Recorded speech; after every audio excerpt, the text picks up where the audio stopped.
What's going on today, people? You already know what it is. This is Tunchi, and this is YBE TV.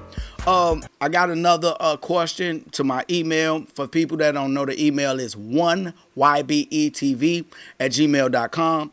This question comes from Kevin B. It says, "Peace, King. I wanted to know, with no experience, how do you know when to go from operator? I'm sorry. Let me read that.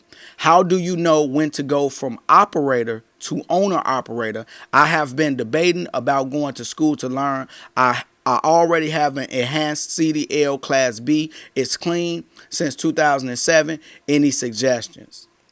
Oh, that's a great question, Kevin. What I will tell you is the way that you're going to need to know when you need to go from a company driver to an owner operator is it's just a gut thing, man. You'll know it. You'll just know it, bro. Like one of the things I say is, number one, you need to save up the money. You're going to need to save up for a down payment if you go through a trucking company. Like, what I mean by a trucking sales place where they sell trucks at, and that's all they do is sell trucks. Like Freightliner, Peterbilt, Volvo, they only sell trucks. They don't put like trucks on the road to run freight. They just sell you the truck. They got other companies like Aero Truck Sales, Lone Mountain Truck Sales that just sells trucks. So if you go through one of those people, you're gonna have to save up for a down payment.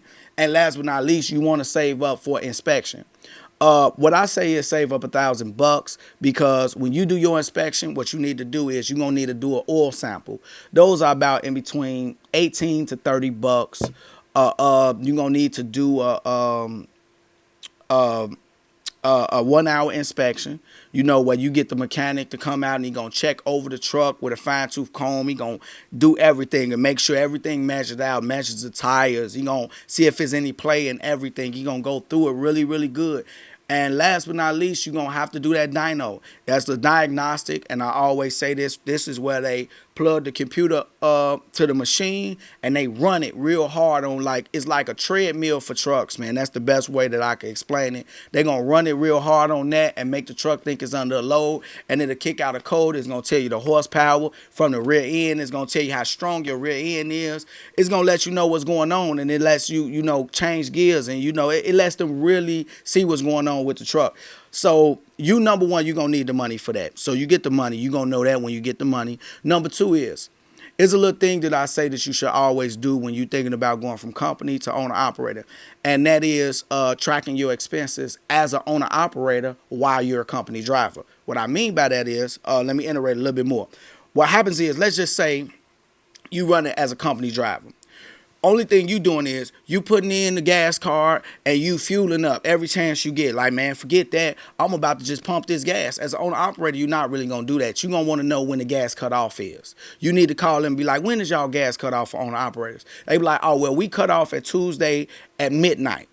So you don't want to have a full tank of gas Tuesday at midnight. So you need to master the art of doing that. And you need to track your money. See how much money you spending. If you running 2,600 miles a week and you track that and you see like, okay, shit, I'm spending altogether about $980 a week. You be like, okay. And they pay their owner operators $1.40 a mile for everything.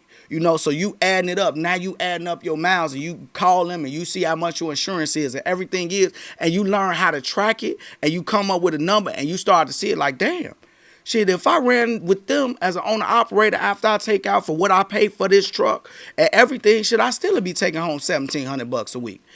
When you do that, and you figure that, and you got the down payment money and the seed money to make sure that the inspection come back clean, shit, it's time to jump your ass off the porch.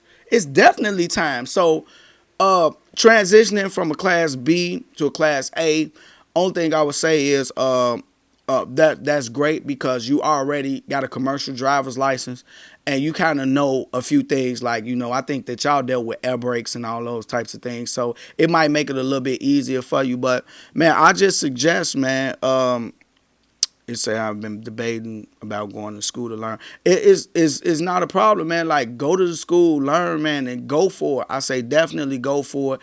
And one of the biggest things that you got is you have a tool, man. Through YBE TV, I want you to look at this as a tool, bro. Like, you have a tool, Kevin, where you can say, you know what, I'm having a problem. I don't understand this. Shit, let me shoot my man an email and get the answer to it. So that's a tool that I didn't have and you actually do have. So I think that's one of the dopest things in the world that you can have, man. And I hope that that's helpful, bro. I hope that answered your question. But yeah, when you'll be ready to jump off the porch, even if you say forget it, I want to go straight into leasing. Just shoot a question, man, and make sure that you don't jump into nothing that's not in your best interest. Make sure that after the truck, maybe, and everything, you're going to be able to make enough money for you to maintain that truck, pay for that truck, and live a comfortable lifestyle.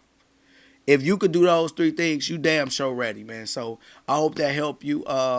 You already know what it is, man. Kevin, thanks for watching, man. Shoot me an email anytime, man. So if you don't want to end up in the box, think outside of it. YB. Drug dealing and killing is going on in my town. It don't take a killer to kill or a driller to drill. See, just being yourself is the definition of real.